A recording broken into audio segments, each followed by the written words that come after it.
जेएसएमसी की चुनाव मुहिम में हिस्सा लेने के लिए मरकजी वजीर स्मृति ईरानी भी हैदराबाद पहुंच गई। उन्होंने पार्टी ऑफिस में एक प्रेस कॉन्फ्रेंस से खिताब करते हुए हुक्मरान टीआरएस और मजलिस को शदीद तनकीद का निशाना बनाया। उन्होंने कहा कि टीआरएस हुकूमत ने हैदराबाद में बारिश और सैलाब से मुतालिक जामे रिपोर्ट मरकज को अब तक रवाना नहीं की और उल्टा मरकज पर फंड जारी न करने का इल्जाम आयद किया जा रहा है। उन्होंने कहा कि टीआरएस और मजलिस खुफिया इंतखाबी माहिदा कर चुके हैं और लोगों को बेवकूफ बना रहे हैं। स्मृति ईरानी ने कहा कि मजलिस और टीआरएस सियासी मकासद के लिए बांग्लादेशी और रोहिंग्या मुसलमानों को तहफ़्फ़ुज़ फराहम कर रहे हैं। 75,000 से ज़ायद रोहिंग्या मुसलमानों ने हैदराबाद में अब तक वोट डाले हैं। उन्होंने कहा कि पुराने शहर की तरक्की में मज़ाहमत पैदा करने वालों के खिलाफ यकीनन सर्जिकल स्ट्राइक की जाएगी और पुराने शहर की पसमानदगी के लिए मजलिस जिम्मेदार है। को एंडोर्स करना चाहिए, समर्थन करना चाहिए कि करप्शन के खिलाफ एक्शन हो। हाँ, मैं निश्चित रूप से करप्शन के खिलाफ एक्शन हो इसकी पक्षधर हूँ। क्या मेरा ये पक्ष होना चाहिए कि ओल्ड सिटी में विकास हो? हाँ, मैं इस बात की पूरी तरह से पक्षधर हूँ कि ओल्ड सिटी में विकास हो। सिटी को इसलिए लिखा गया है ताकि एमआईएम के कार्यकर्ता वहां के लोगों का पॉलिटिकल फायदा उठा सके। क्या मैं इस बात की पक्षधर हूँ कि जीएचएमसी में एक ट्रांसपेरेंट गवर्नेंस मॉडल प्रतिस्थापित होना चाहिए? बिल्कुल मैं उसकी पक्षधर हूँ और इसीलिए जनता से अपील करती हूँ कि भारतीय जनता पार्टी को अपना समर्थन, अपना आशीर्वाद और अपना वोट को दें। टीआरएस के लीडर और साबिक सदर नशीन रियासती अक़लियती कमीशन आबिद रसूल खान ने बीजेपी पर हैदराबाद के माहौल को मुकद्दर बनाने की कोशिशों का इल्जाम आयद किया। उन्होंने एक प्रेस कॉन्फ्रेंस से खिताब करते हुए कहा कि बीजेपी के रियासती सदर बंडी संजय के सर्जिकल स्ट्राइक वाले रिमार्क काबिल मजम्मत है। उन्होंने कहा कि हैदराबाद मुल्क का हिस्सा है और यहाँ के शहरी 7% हिंदुस्तानी है। उन पर ऐसे हमले की बात नाकाबिल कबूल और नाकाबिल बर्दाश्त है। आबिद रसूल खान ने कहा कि बल्दी इंतखाबात में शहर की तरक्की मौजूद बहस होना चाहिए, लेकिन बीजेपी स्टाइल अंगेजी के जरिए शहर का माहौल खराब कर रही है। उन्होंने बताया कि वैसे बयानात के बाद अब अपने और अपने अरकान खानदान के लिए फिक्रमंद हो चुके हैं। मालूम नहीं बीजेपी इस मुल्क को किस सिमत ले जा रही है। उन्होंने आवाम से अपील की कि वह हैदराबाद को फिरका परस्ती की आग से बचाने और उसकी हमायती तरक्की के लिए टीआरएस के उम्मीदवारों को कामयाब बनाए। उन्होंने कहा कि टीआरएस ने गुज़श्ता 6 साल में कई फलाई स्कीमों को रूबेमल लाया है। पिछले कुछ दिनों में हम देखे हैं यहाँ पे तूफान आया था और सैलाब आया था, इसमें काफ़ी लोग मुतासिर हुए हैं और गवर्नमेंट ऑफ तेलंगाना एक पहली बार प्रेसिडेंट सेट करके 10-10 हज़ार रुपये हर एक के घर तक पहुँचाए हैं और 50,000 रुपये जिनके घर टूटे हैं उनके घरों तक पहुँचाए हैं। ये काम को कांग्रेस पार्टी और बीजेपी दरखास्त देकर रोक दी है इलेक्शन में और उनके लिए सब वादा करे हैं कि इलेक्शन के बाद जिनको नहीं मिला है उनको भी हम पहुँचाएंगे। तो यहाँ पे आप ये चीज़ मैं बताना चाहूँगा कि सेंट्रल गवर्नमेंट 1 रुपया भी फ्लड रिलीफ में हमारी मदद नहीं करी है। उल्टा जीएसटी में जो हिस्सा स्टेट को आना है वो हिस्सा आज तक रिलीज नहीं किया गया। यहाँ तक कि जो निर्मला सीतारामन जी जो फाइनेंस मिनिस्टर हैं, जो तेलंगाना से और हैदराबाद से वाबस्ता हैं, उन्होंने ये बोल रहे हैं कि ये एक्ट ऑफ गॉड है, आप किससे भी कर्जे मांग लीजिए। मैं समझता हूँ ऐसा स्टेटमेंट हिस्ट्री में पहली बार दिया गया है। चाहे यूनियन मिनिस्टर बोल रहे हैं कि आप कर्जा मांग लो, हमारे पास कुछ नहीं है। तो ऐसे हालात में फिर भी हैदराबाद एक डेस्टिनेशन बना है और हैदराबाद में आज हम खुश हैं और हर कम्युनिटी वाले एक दूसरे से मोहब्बत से रह रहे हैं और एक दूसरे के कल्चर को अडॉप्ट कर रहे हैं। मेरे बाजू 2 तरफ मेरे नेबर्स हैं, वो मेरे साथ बहुत मोहब्बत से रहते हैं दूसरी कम्युनिटी, और हम लोग सब भी उनके साथ उसी तरीके से गंगा जमुना तहजीब जो बोलते हैं और एक सोशल एक कल्चर जो बोलते हैं वो यहाँ पे हम देख सकते हैं और अमन और हो रहा भी है, अमल में भी है।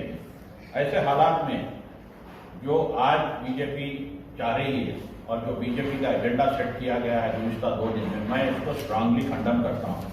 यहाँ पे ओल्ड सिटी पर सर्जिकल स्ट्राइक की जब बात की जाती है तो मैं ये उनसे पूछना चाहूँगा कि सर्जिकल स्ट्राइक माने हम ये सुने थे कि पाकिस्तान के ऊपर जब फ्लाइंग प्लेन जाके बम छोड़ते हैं, क्या हैदराबाद पे आप बम छोड़ने का इरादा करें हैं क्या ओल्ड सिटी पे या वहाँ पे? ये किस तरीके की आप सर्जिकल स्ट्राइक करेंगे, किस तरीके से लोगों का कत्लेआम करेंगे, ये हम जानना चाहेंगे। दूसरी तरफ हम ये भी जानना चाहेंगे कि आप जो कल्चर में बता रहे हैं कि भाई यहाँ पे ये कल्चर खत्म कर देना है, खाना खत्म कर देना है, सलाम करने का कल्चर खत्म कर देना है, तो फिर आप हैदराबाद में चाहेंगे क्या? हैदराबाद का कल्चर ही हैदराबाद को जोड़ता है, हैदराबाद का कल्चर ही सबको एक जगह करता है, हैदराबाद का कल्चर ही आपको एक दूसरे से मोहब्बत पैदा करता है। तो ये कल्चर को आप खत्म करके आप क्या करना चाह रहे हैं? आप खुले अल्फाज में बताइए, लोग समझना चाह रहे हैं।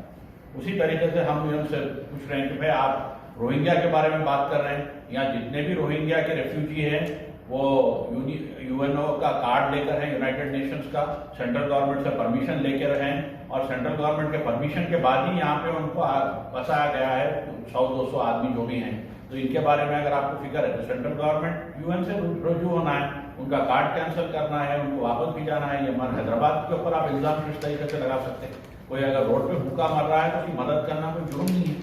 कोई उसके लिए हम आगे बढ़ के खाना देते हैं या कपड़ा देते हैं तो कोई जुर्म नहीं है जो जुर्म बताया जा रहा है। उसी तरीके से कश्मीरियों अपने पाकिस्तानियों की बात कर रहे हैं, हम खुद बोल रहे हैं जो पाकिस्तान से है आप उनको एक्शन लीजिए, वापस भी जाइए, उनके ऊपर आप कड़ी से कड़ी उनके ऊपर आप कार्रवाई कीजिए, हमको कोई उनकी मदद करने का नहीं। हम हैदराबादी कल्चर को बरकरार रखना चाह रहे हैं, हैदराबाद में लॉ एंड ऑर्डर बरकरार रखना चाह रहे हैं, मोहब्बत बरकरार रखना चाह रहे हैं, जो बीजेपी की आज कोशिश है खत्म करने की।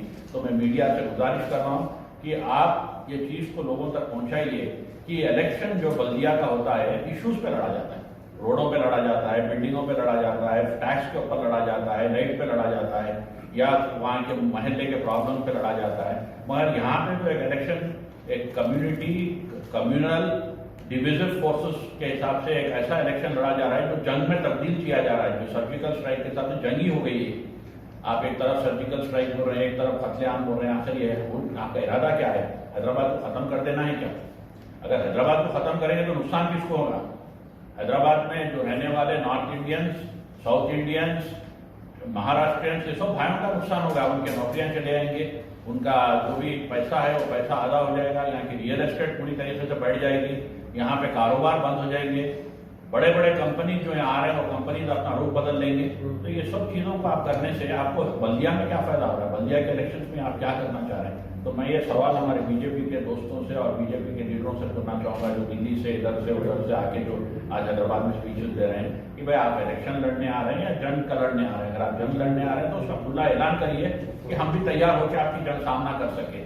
अगर आप इलेक्शन लड़ने आ रहे हैं तो इश्यूज पे आप मोस्ट वेलकम है, आप आइए, अपने एजेंडा बताइए, अपना मैनिफेस्टो बताइए, अपने काम बताइए, अपना रिकॉर्ड बताइए, उसके बाद पब्लिक वोट डालिए। पब्लिक चाहे टीआरएस को डालो, बीजेपी को डालो, कांग्रेस को डालो, इख्तियार उनका है। मगर हम वोट मांगना इस तरीके से कि मोहब्बत से और हमारे डेवलपमेंट एजेंडा। आज ये इलेक्शन में मैं आप लोगों से सबसे गुजारिश करते हुए अपील करना चाह रहा हूँ कि हैदराबाद को और हैदराबाद की तहजीब को और हैदराबाद की मोहब्बत को बरकरार रखने के लिए आप टीआरएस को एक मौका दीजिए और टीआरएस उम्मीदवारों को आप ज़्यादा से ज़्यादा वोट देकर जिताइए। और ख़ास तौर पे मैं हमारे पूरे भाइयों से हैदराबाद के जो है मैं अपील करना चाह रहा हूँ कि आप वोट जरूर डालिए। वोट डालने से आप पीछे मत हटिए, वोट डालिए। आज एक वोट अहम है और ये वोट हमारे लिए नहीं है, हैदराबाद के लिए है, कल्चर के लिए है, हैदराबाद ब्रांड के लिए है, जिससे हम सब फायदा उठाएं। आज मैं हूँ, मेरी जायदादें हैं, मेरे को किराया आ रहा है, मैं सुकून में मेरे फैमिली को देख रहा हूँ, 4 आदमी की मदद कर रहा हूँ। अगर मैं खुद परेशान हुआ तो मेरे पूरे एम्प्लॉयज परेशान, मेरे साथ उनके खानदान परेशान। जिस तरीके से हम देखे हैं कि कोविड में जो लोग परेशान हुए, उस तरीके का परेशानी आज हमको फिर फ्यूचर में फेस करना पड़ेगा। तो मैं आप मीडिया के थ्रू, आप सब मेरे दोस्तों के थ्रू मैं ये अपील करना चाह रहा हूँ कि इलेक्शन पॉइंट्स पे लड़ा जाए, डेवलपमेंट पे लड़ा जाए और मोहब्बत से लड़ा जाए और एक दूसरे को मौका दिया जाए कि लोग अपनी एक्सरसाइज करें। मैं केसीआर साहब को बधाई देता हूं कि बैलेट पेपर का जो इंतजाम करे हैं अहम, मैं समझता हूं कि एक पहला स्टेप है। ये स्टेप आगे जाके पूरे इंडिया में बैलेट पेपर्स को ले आने में कामयाब होगा और लोग इसको पसंद करेंगे। और हम ये समझ रहे हैं कि एक फेयर इलेक्शन होगा जिसमें लोगों को मौका मिलेगा कि अपनी वोट डालकर अपनी पसंद के कॉर्पोरेटर को चुने और पसंद की पार्टी को चुने।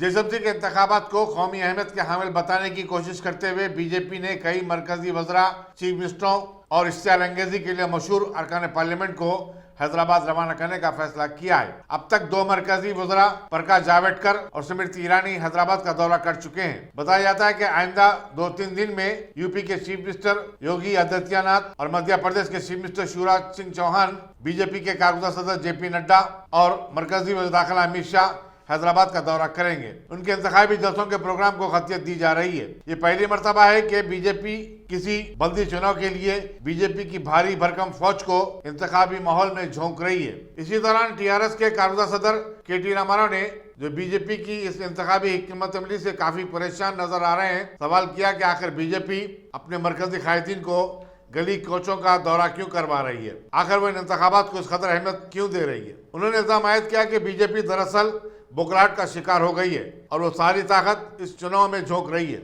भारतीय जनता पार्टी के राष्ट्रीय नेता अभी तक हमारे प्रकाश जावड़ेकर जी, स्मृति ईरानी जी, तेजस्वी सूर्या, हमारे महिला मोर्चा के नेता मोनिका श्रीनिवास के अलावा साध्वी निरंजन ज्योति, कई लोग आ चुके हैं। कल हमारा जो मैनिफेस्टो रिलीज होने वाला है उसमें महाराष्ट्र के भूतपूर्व मुख्यमंत्री फडणवीस वो मैनिफेस्टो रिलीज करेंगे। बाद में 27 को उत्तर प्रदेश के मुख्यमंत्री योगी आदित्यनाथ छेवल्ला पार्लियामेंट में रोड शो करेंगे और एक जनसभा भी होगा।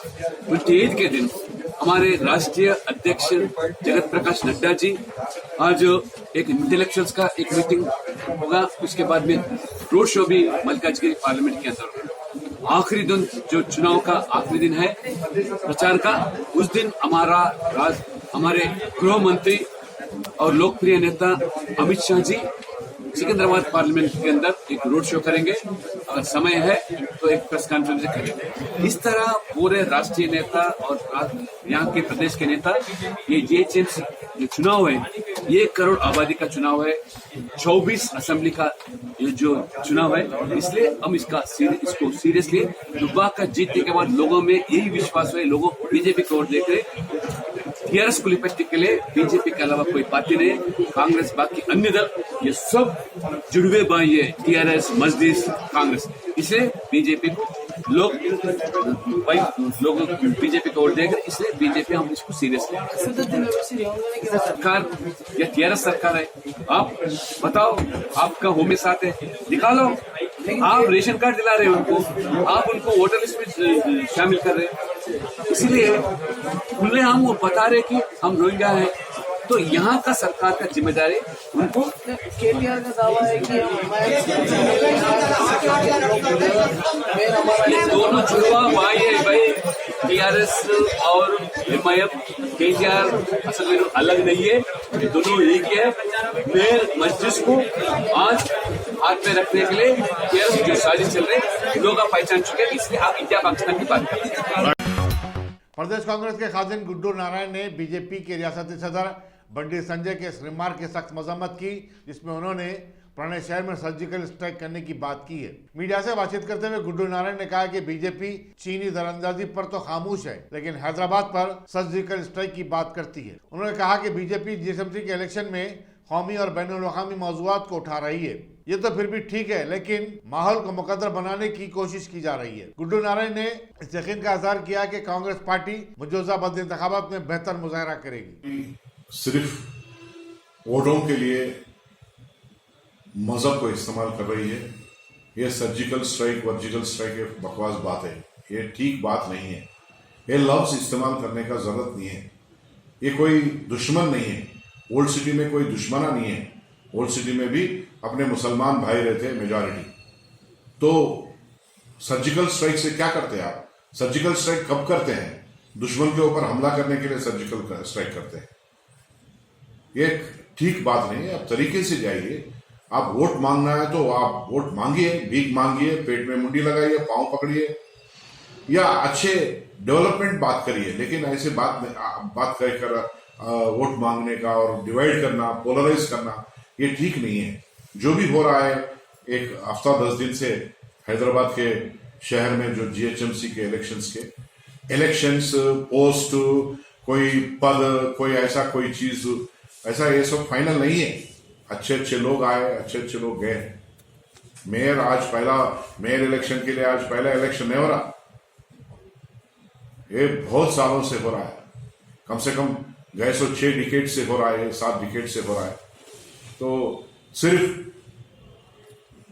पोस्ट लेने के लिए या नहीं तो एक जीएचएमसी को हासिल करने के लिए लोगों के बीच में झगड़े, लड़ाई, दंगा फसाद के आइडियाज उनके अंदर लगाना ये ठीक नहीं है।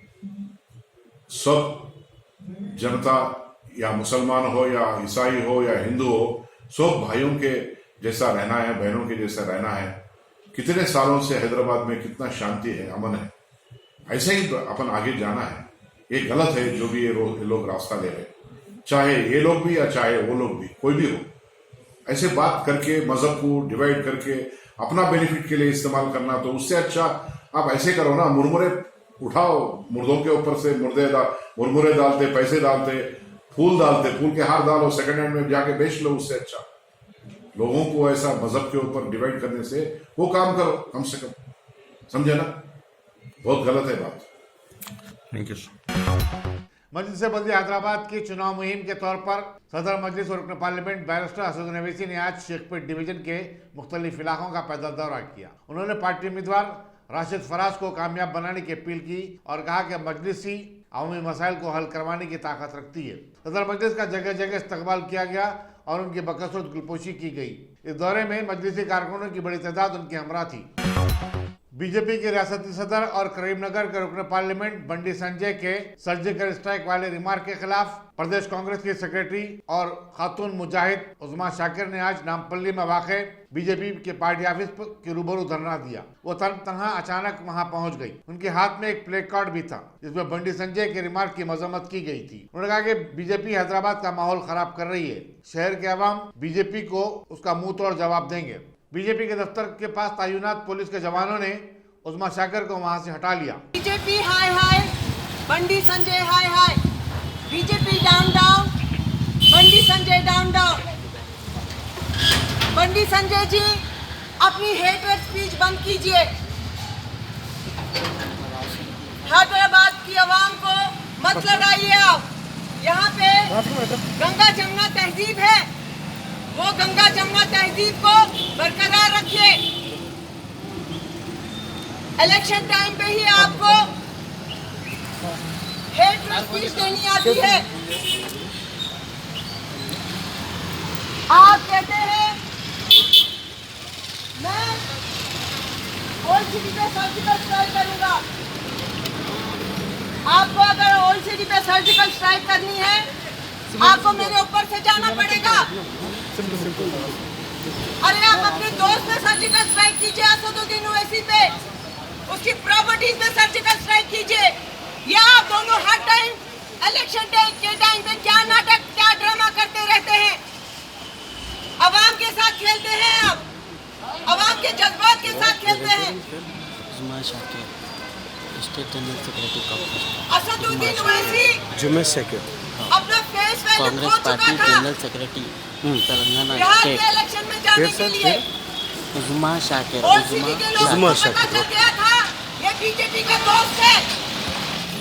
वो फेस वैल्यू को बचाने के लिए मुद्दा उठाया। सेंटर क्या कर रही है अगर रोहिंग्या यहाँ पे है? तब जाके उनके दोस्त जो है बंडी संजय बोले हमारा मेयर आने दो, हम जो है ओल्ड सिटी पे सर्जिकल स्ट्राइक करते। अरे मेयर के आने का वेट क्यों कर रहे हैं? सेंटर में गवर्नमेंट आपकी, होम मिनिस्टर यहाँ पे आपका। अगर करना है आप करो सर्जिकल स्ट्राइक, मेरे ऊपर से जाके करो आप सर्जिकल स्ट्राइक। अपने दोस्त के ऊपर करो, उसकी प्रॉपर्टीज के ऊपर करो, इनकम टैक्स डिपार्टमेंट आपका, सारे एजेंट्स आपके, असदुद्दीन के ऊपर सर्जिकल स्ट्राइक करवाओ। यहाँ पे क्या बात करते रहते, जब देखो तब आप हिंदू मुस्लिम को लड़ाते। जब देखिए आप गंगा जमुना की तहजीब को मिटाना चाह रहे हैं, आपसी भाईचारे को मिटाना चाह रहे हैं। इलेक्शन के टाइम पे आप लोग नाटक करते रहते। Bandi Sanjay down down, Bandi Sanjay down down, Bandi Sanjay down down, BJP down down, Bandi Sanjay down down, BJP down down, Bandi Sanjay down down. Bahadurpura के मजलिस रुकन असम्बली मौजम खान ने आज रामदासपुरा डिवीजन में पार्टी उम्मीदवार के हक में इंतखाबी मुहिम चलाई। उन्होंने बहादुरपुरा चौराहे से अपने पैदल दौरे का आगाज किया और बशमूल चिराग अली नगर कई गली कूचों में घर घर जाकर राय दहिंदगान से शख्सी तौर पर मुलाकात की। उनके साथ मजलिसी कारकुनों की बड़ी तादाद भी थी। टीआरएस के कारकुदा सदर और रियासती वजीर सनत केटी रामाराव ने कहा कि कोविड-19 की वबा के आम होने से महीनों कबल ही मुल्क की मईशत नोटबंदी के सबब तबाह हो चुकी थी। शहर के बिजनेसमैनों के साथ मुनक्किदा एक प्रोग्राम होशियार हैदराबाद में हिस्सा लेते हुए केटी रामाराव ने बताया कि लॉकडाउन से पहले ही मुल्क की मईशत की रफ्तार सुस्त हो चुकी थी। उन्होंने कहा कि बीजेपी हुकूमत की तरफ से लॉकडाउन के बाद 20 लाख करोड़ रुपए के मौलाना पैकेज से किसी को कोई फायदा नहीं हुआ है। बल्दी डिवीजन बेगम बाजार के आज़ाद उम्मीदवार अब्दुल अजीम मुकीम ने फीलखाना और दूसरे इलाके जात में अपनी इंतखाबी मुहिम चलाई और घर घर जाकर आवाम से मुलाकात की। उन्होंने कहा कि बीजेपी के कारपोरेटर ने इस हल्के की तरक्की के लिए कोई काम नहीं किया। बेगम बाजार न सिर्फ तिजारती बल्कि रिहायशी इलाका भी है, जहाँ के अवाम ड्रेनेज और दूसरे मसाइल से दो चार हैं। इस इलाके में बुनियादी बल्दी सहूलतें तक हासिल नहीं है। मेहदीपट्टनम के मजलिस उम्मीदवार और साबिक मेयर माजिद हुसैन ने आज मुरादनगर के मुख्तलिफ इलाकों का पैदल दौरा किया और राय दहिंदों से फर्दन मुलाकात की। उन्होंने 21 दिसंबर को अपने हक राय दही का इस्तेमाल करने की अपील की। सहारा डेयरी फार्म के मालिक असद खान ने माजिद हुसैन की गुलपोशी की। दौरे में सैयद मसूद, मुंबई अशफाक और दूसरे भी उनके हमरा थे। साउथ सेंट्रल रेलवे ने पहली मरतबा जिले संगारेड्डी का जहीराबाद से ऑटोमोबाइल गाड़ियां और मिनी ट्रक्स को त्रिपुरा को मुंतकिल करने का काम अंजाम दिया है। साउथ सेंट्रल रेलवे की तरफ से अब तक इतनी तवील मसाफत के लिए गाड़ियां मुंतकिल नहीं की गई थी, लेकिन जोनल और डिविजनल सतह पर कायम किए गए बिजनेस डेवलपमेंट यूनिट के सबब ऐसा मुमकिन हो सका है। किसी भी मुकामी हादसा पर मिनटों में 108 एम्बुलेंस के पहुंच जाने के दावों के बरखिलाफ नामपल्ली में कल रात एम्बुलेंस को जाए हादसा पर पहुंचने के लिए आधे घंटे से भी ज्यादा का वक्त लग गया। बताया जाता है कि नामपल्ली स्टेशन के करीब एक तेज रफ्तार नामालूम कार ने एक राहगीर को टक्कर दे दी। काफी देर तक एम्बुलेंस न आने पर जख्मी शख्स को ऑटो के जरिए दवाखाना उस्मानिया को मुंतकिल किया गया। पुलिस नामपल्ली ने सिलसिले में एक मुकदमा दर्ज करते हुए तहकीकात का आगाज कर दिया है। रियासती गवर्नर टी सुंदरराजन ने आज शमशाबाद में वाक़े जैन आचार्य श्री महाशर्मान के आश्रम का दौरा किया और जैन मजहब के इस गुरु का आशीर्वाद हासिल किया। बल्दी डिवीजन गोशामहल के टीआरएस उम्मीदवार मुकेश सिंह ने आज अपने डिवीजन के मुख्तलिफ इलाकों बशमूल जोशीवाड़ी का दौरा किया और घर घर जाकर वोटरों से मुलाकात की। उन्होंने कहा कि पिछले 5 साल में टीआरएस के दौर में कई काम अंजाम दिए गए। उनके दौरे में जहीराबाद के रुकन असम्बली मानिक राव और दीगर कायदीन भी मौजूद थे। तेलंगाना प्रदेश कांग्रेस कमेटी के खाजिन गुड्डू नारायण रेड्डी ने सदर कांग्रेस सोनिया गांधी के पॉलिटिकल सेक्रेटरी अहमद पटेल के इंतकाल पर गहरे दुख का इजहार किया है। उन्होंने अपने एक बयान में कहा कि अहमद पटेल के इंतकाल से कांग्रेस पार्टी का भारी नुकसान हुआ है। वो पार्टी के सीनियर कायदीन में शुमार किए जाते थे। जीएचएमसी इंतखाबात के पेश नज़र हैदराबाद के कोतवाल अंजनी कुमार ने तकरीबन 10,000 पुलिस अफसरान के हमरा पुराने शहर के चाली मीनार, शाह अली बंडा, सैयद अली चबूतरा जैसे इलाकों में अमन मार्च किया। Deputy commissioner of police west zone Hyderabad AR Srinivas ने ACP गोशामहल नरेंद्र रेड्डी, इंस्पेक्टरान व 100 पुलिस जवान के हमरा शाह इनायतगंज, मंगलाट, हबीबनगर व कुलसमपुरा पुलिस स्टेशन हुदूद में फ्लैग मार्च किया।